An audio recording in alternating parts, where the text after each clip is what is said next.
الحمد لله الذي لم يزل ولا يزال حيا قيما عالما قديرا. Assalamualaikum warahmatullahi ta'ala wabarakatuh. Alhamdulillah, Allahumma salli wa sallim ala sayyidina Muhammad Rasulillah wa ala alihi wa man tabi'ah wa mawalah. Sahabat yang dirahmati oleh Allah subhanahu wa ta'ala, dalam video kali ini kami akan mencoba membahas sebuah hukum, yaitu mengenai apakah kafir orang yang meninggalkan sholat. Hal ini memang sangat perlu kita bahas karena sangat banyak pemahaman-pemahaman yang berkeliaran di dunia masyarakat tentang ini. Ada yang sebahagian mengatakan bahwa orang yang meninggalkan sholat itu adalah kafir secara mutlak, ada juga mengatakan bukan kafir secara mutlak, ada perincian penjelasan yang lainnya. Nah, untuk membahas masalah ini kita berangkat dari sebuah kitab tauhid yang ditulis oleh Syekh Al-Alim Al-Alamah Muhammad Nawawi Al-Jawi, atau lebih dikenal dengan Syekh Nawawi Al-Bantani, ulama besar kita yang ada di tanah Banten.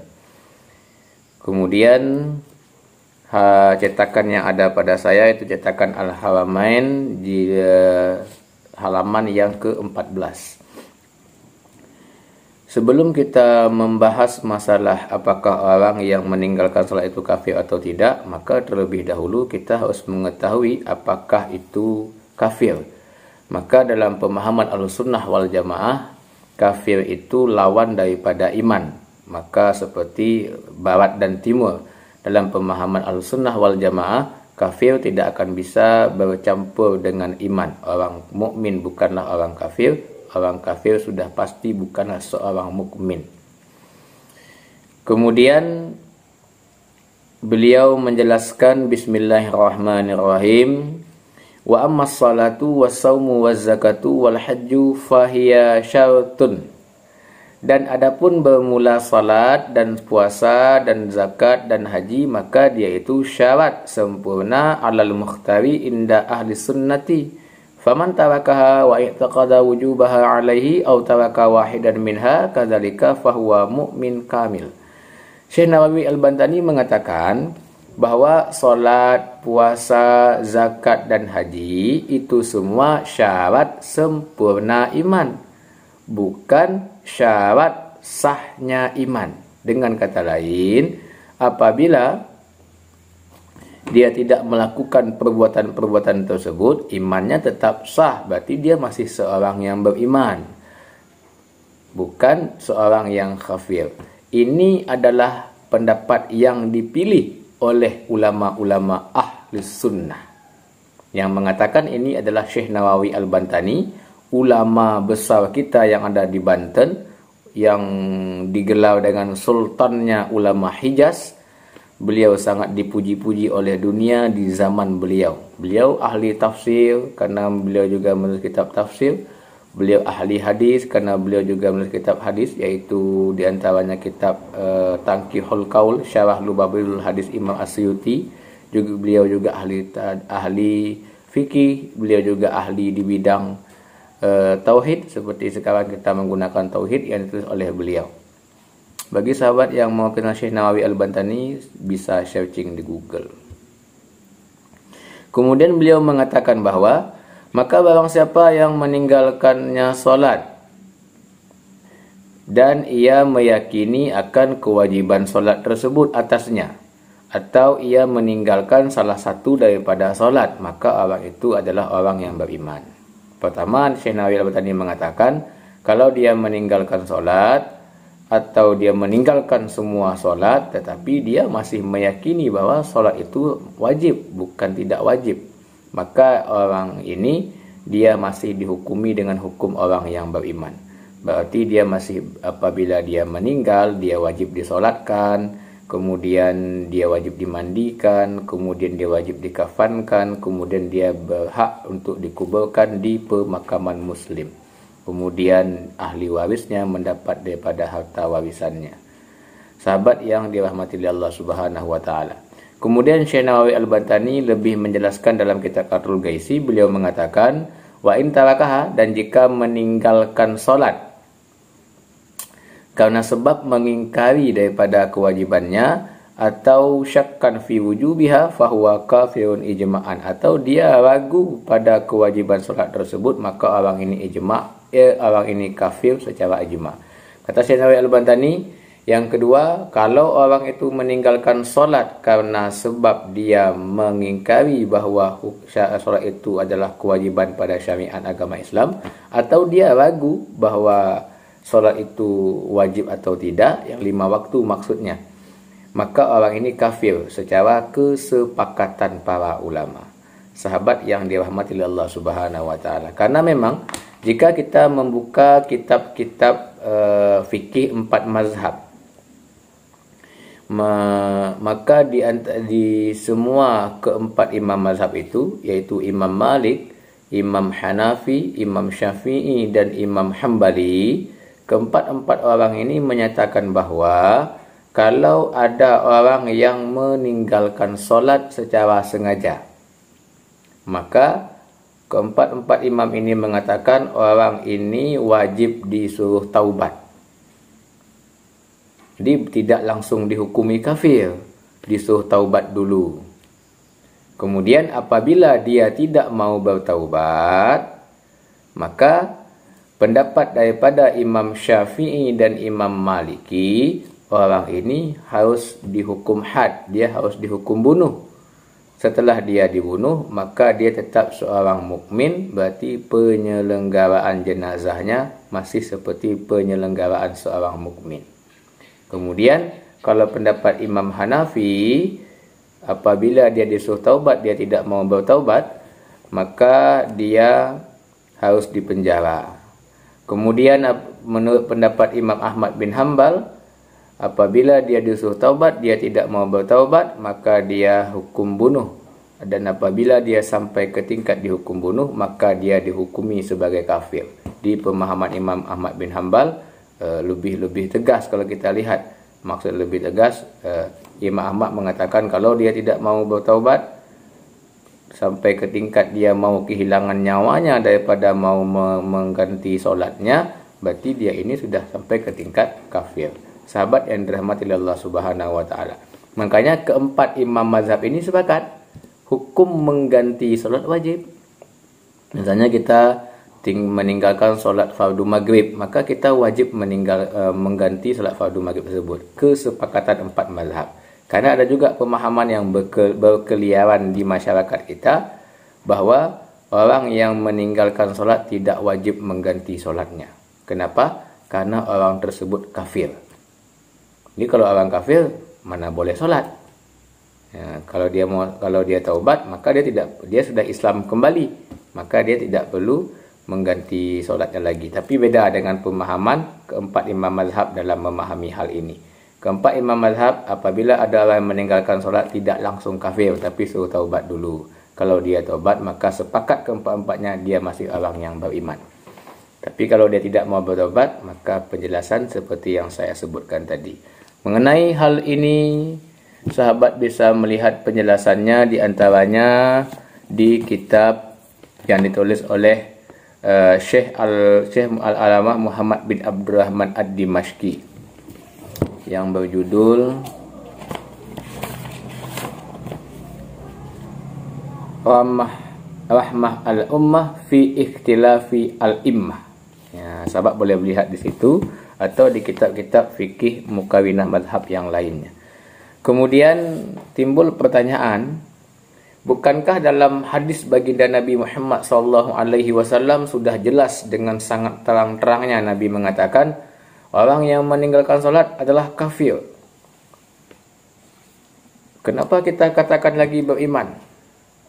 Berarti kalau kita mengatakan seperti pemahaman tersebut, 4 imam mazhab berarti sudah bertentangan dengan Nabi. Sebenarnya bukan hadisnya yang salah, pemahaman kita yang salah apabila kita langsung menghukumi kafir orang yang meninggalkan solat. Bismillahirrahmanirrahim. Kalau kita lihat kepada hadis baginda Nabi tersebut, baginda Nabi bersabda, kata baginda Nabi, al-ahdul ladzi bainana wa bainahum as-salatu faman tarakaha faqad kafara. Kata baginda Nabi daripada hadis Buraidah annahu qala Ahdul ladzi bainana wa bainahum as-salatu. Perjanjian antara kita dan mereka, kata Nabi, itulah salat. Faman tarakaha faqad kafara. Maka barang siapa yang meninggalkan salat, maka sungguh orang tersebut kafir. Nah, kan jelas nih Nabi mengatakan kafir. Kenapa keempat imam mazhab tidak langsung memvonis kafir? Disuruh taubat dulu. Kalau dia taubat mau mengganti sembahyangnya, berarti dia tidak kafir, dia mukmin. Begitupun seperti yang dijelaskan oleh Imam Nawawi Al-Bantani dalam kitab Tauhid beliau tadi, yaitu ada dua, yaitu apabila dia tidak mengingkari kewajiban hanya karena malas, dia mukmin, tapi apabila dia mengingkari kewajibannya, maka dia baru kafir. Nah, bagaimana dengan hadis baginda Nabi ini? Apakah ulama-ulama tadi itu bertentangan dengan hadis Nabi? Jawabnya adalah satu. Jika kita menyatakan bahwa orang yang meninggalkan solat itu langsung kita vonis kafir, berarti orang ini apabila dia mati, dia kekal dalam neraka. Karena Allah Subhanahu wa taala berfirman dalam Al-Qur'an, Bismillahirrahmanirrahim, wallazina kafaru wa kazzabu biayatina, orang-orang yang kafir dan orang-orang yang mendustakan ayat kami, kata Allah, orang-orang itu penghuni neraka. Hum fiha khalidun, mereka kekal selama-lamanya dalam neraka. Sedangkan orang yang meninggalkan solat ini, Nabi Muhammad SAW menjelaskan pula dalam hadisnya, yaitu yang diriwayatkan oleh Ubadah, hadis yang sahih dan juga banyak penguatnya, walaupun ada orang lain nanti akan mengatakan hadis ini tidak sahih, bahwa dalam sebuah mafhum hadis, di akhir hadisnya baginda Nabi mengatakan, insya'a azabahu, jika Allah berkehendak orang yang meninggalkan solat tersebut, Allah akan mengazabnya. Wa insya'a, dan jika Allah berkehendak orang yang meninggalkan solat tersebut, Allah akan mengampuninya. Ini menandakan bahwa orang yang meninggalkan solat, dia tidak kekal dalam neraka. Karena Nabi mengatakan orang yang meninggalkan solat itu, kalau Allah berkeinginan, maka Allah Ta'ala akan mengazabnya. Tapi bisa juga kalau Allah berkeinginan, maka Allah Ta'ala akan mengampuninya. Sedangkan orang kafir tidak akan mendapatkan ampunan Allah Subhanahu wa Ta'ala besok di akhirat, karena Allah sendiri yang mengatakan, yaitu orang kafir itu kekal selama-lamanya dalam neraka. Sahabat yang dirahmati oleh Allah Subhanahu wa Ta'ala. Kemudian bagaimana dengan perkataan fakat kafara, maka sungguh dia kafir? Maka hal ini, kalimat fakat kafara, qad pada fi'il madi ini tidak sebaiknya. Qad ini bukan kita fahami dengan qad tahqiq, tetapi kita fahami dengan qad takrib. Maksudnya adalah qad dalam ilmu logat itu dua faedahnya apabila berjumpa dengan fi'il madi. Begitu juga apabila dia berjumpa dengan fi'il mudhari. Apabila dia berjumpa dengan fi'il madi, yaitu faqad kafara, maka sungguh dia telah kafir, yaitu bisa berarti sungguh, bisa berarti pula yaitu hampir dia kafir. Hanya saja pengertian biasanya sungguh, tetapi pemahamannya qad ini tahqiq kah atau qad ini takrib kah? Maka apabila kita meninjau hadis-hadis Nabi yang lain, kemudian kita meninjau kepada ayat-ayat suci Al-Quran, kemudian hal ini diperkuat oleh pendapat-pendapat ulama, seperti pendapat yang dijelaskan oleh imam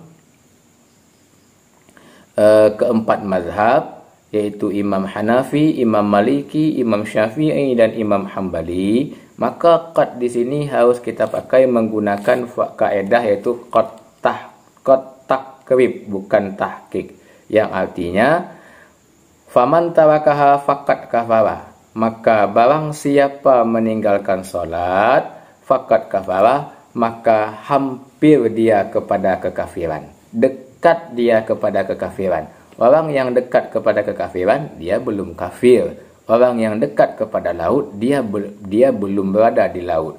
Orang yang dekat dengan lapangan, dia belum berada di lapangan.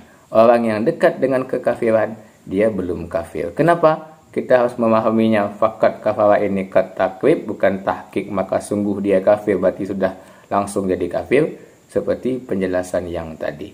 Sahabat yang dirahmati oleh Allah Subhanahu wa taala.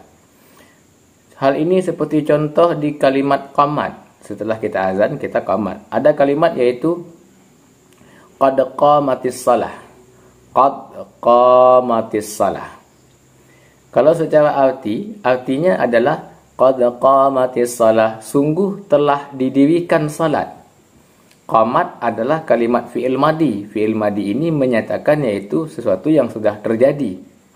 Nah, sedangkan kalau kita melihat perbuatannya, sebenarnya belum berdiri salat, tetapi kenapa Bilal menyatakan atau muazzin menyatakan yaitu qad qamatis salah, sungguh telah didirikan salat. Tetapi ketika kita melihat perbuatan salat itu sendiri, kenyataannya solat belum didirikan, tapi hampir didirikan. Kenapa seperti ini? Jawabannya adalah qad pada kalimat qamat tersebut, walaupun qamat fi'il madi, tetapi qad pada kalimat tersebut yaitu berfaedah takrib, bukan tahqiq. Artinya yang benar adalah qad qamatis salah, hampir didirikan solat, bukan sungguh telah didirikan solat. Sahabat yang dirahmati oleh Allah Subhanahu wa taala. Dan juga penjelasan-penjelasan lain mengenai hadis-hadis yang serupa dengan ini. Hanya saja untuk mempersingkat video ini, mungkin mengenai hadis yang serupa saya cukupkan sampai di sini. Kemudian bagaimana dengan ayat-ayat Al-Qur'an? Di antaranya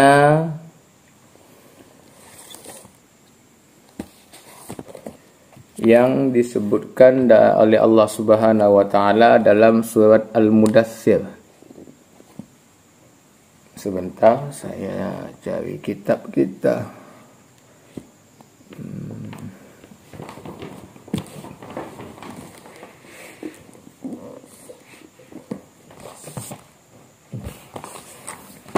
Mana jilid 4?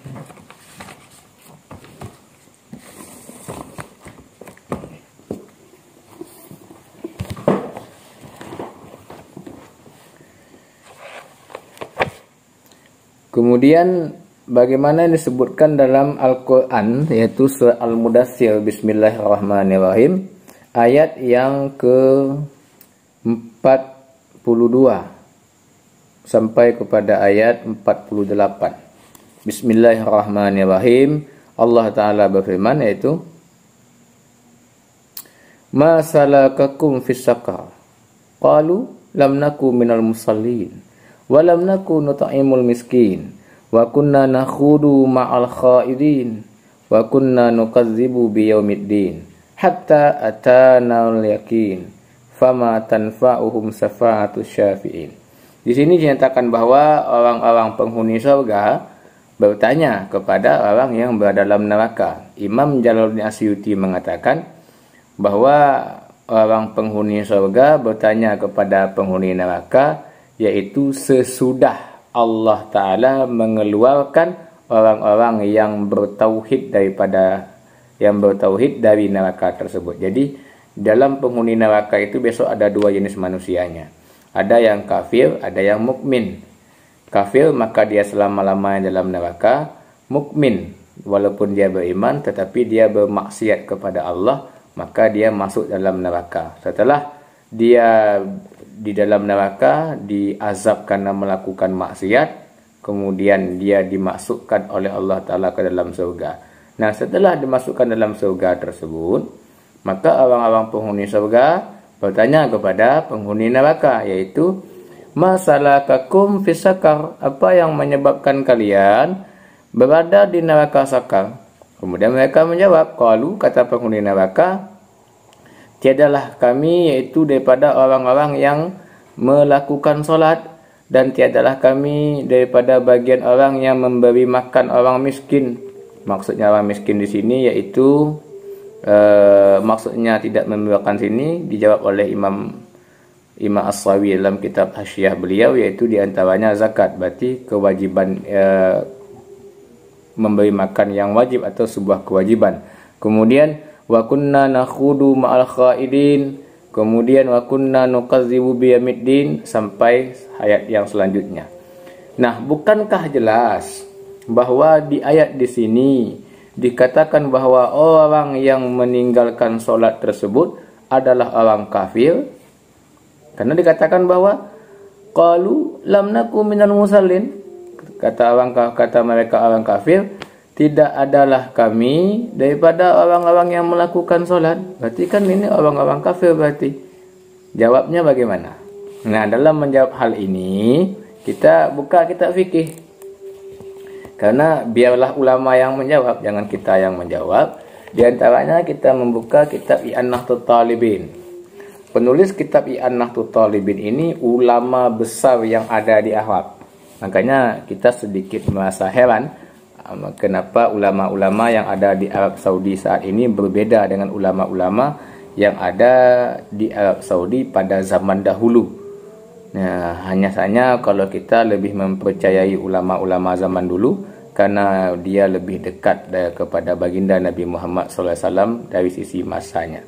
Disebutkan dalam kitab I'anatul Talibin yang ada pada saya cetakan Al-Haramain jilid yang pertama. Nah, halaman 21 sampai halaman 22 di sini dikatakan bahwa fala tajibu ala kafirin, maka tiada wajib solat bagi orang yang kafir. Kemudian beliau menyatakan bahwa di halaman 22-nya hanya saja di dunia dia dituntut untuk melakukan tetapi tiada sah. Makanya dia di akhirat besok diazab karena meninggalkan solat atau cabang-cabang syariat yang lainnya. Kenapa? Karena dituntut daripada dia untuk bisa masuk kepada agama Islam. Jadi orang kafir itu sendiri dia tiada wajib menunaikan solat. Kenapa? Karena tidak sah dia menunaikan solat. Tetapi di akhirat dia diazab karena meninggalkan solat tersebut. Kenapa dia diazab karena meninggalkan solat? Karena dia dituntut untuk masuk kepada agama Islam. Nah, hal ini karena ada nas, kata Imam Said Baqi Syata-Abiyati, yaitu lam naku minal musallin. Nah, jadi ayat yang menyatakan qalu lam naku minal musallin, kata mereka tiadalah kami daripada orang-orang yang melakukan solat, yaitu untuk orang-orang yang kafir asli. Orang-orang kafir asli yaitu yang bukan murtad.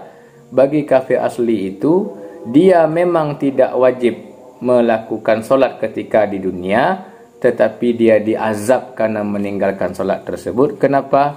Karena dia bisa masuk agama Islam ketika masa hidupnya di dunia.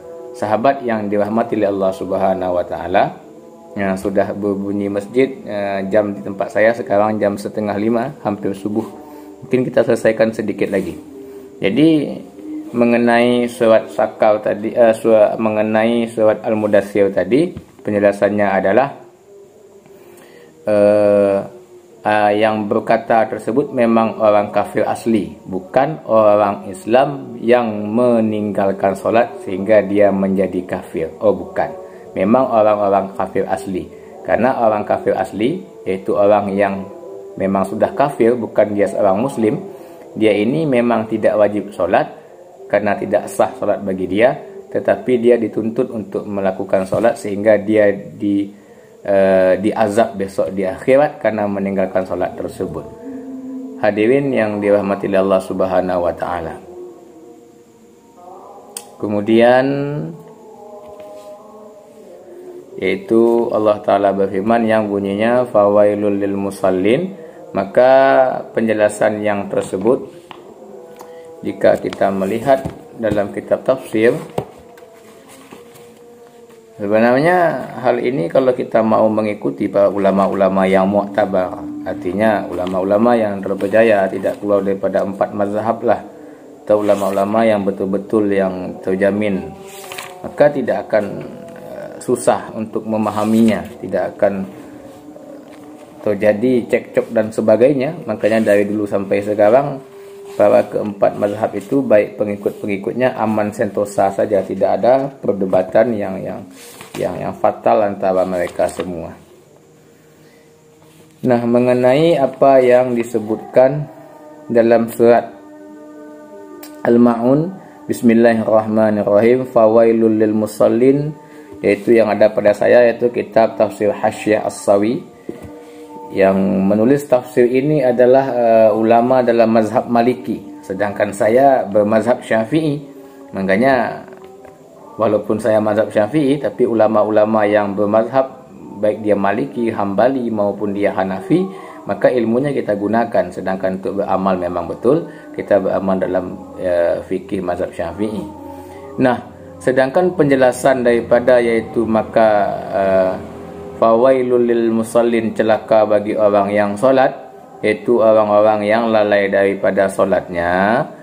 Di sini dijelaskan bahwa qala Ibnu Abbas, yang dimaksud daripada orang yang celaka itu adalah orang-orang yang munafik, yaitu humul munafiqun yatsrakuna shalah idza ghabu, yaitu mereka orang-orang munafik yang meninggalkan salat apabila gaib manusia daripada manusia.